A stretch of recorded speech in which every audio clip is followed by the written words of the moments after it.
chung e o ka cha pang nge na ki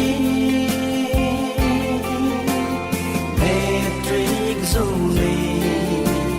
na ti min oi ba hita na ki te na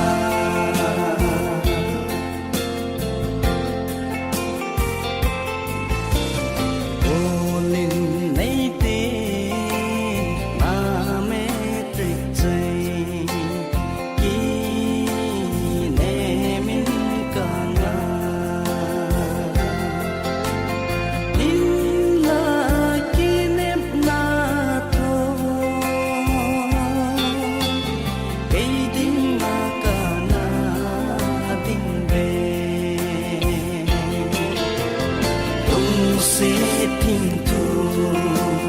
ta lăn gian chung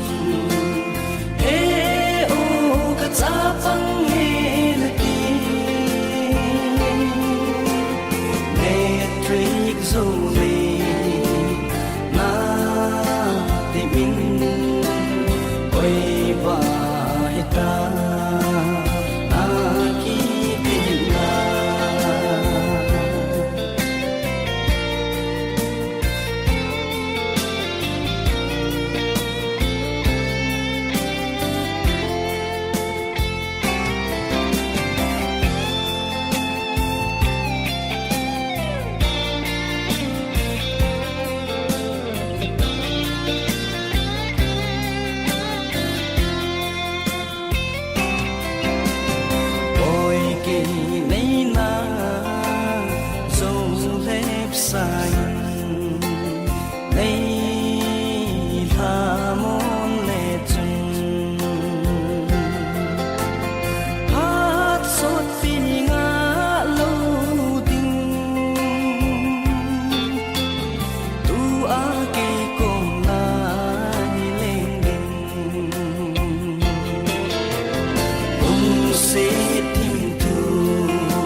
gian chung